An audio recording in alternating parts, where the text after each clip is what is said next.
Here I've got Honor 7A, and let me show you how to activate power saving mode on the following device. So at first let's open the settings, then find and pick battery, which is here, and smoothly by tapping on power saving mode you can apply it just like that.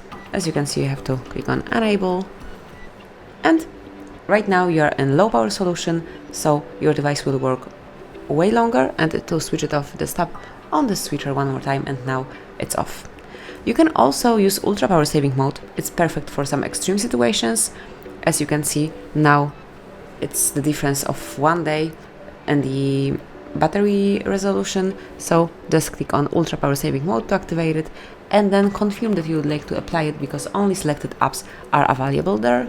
Click on enable, and this is how ultra power saving mode looks like, and you can only use dialer, messages and contacts.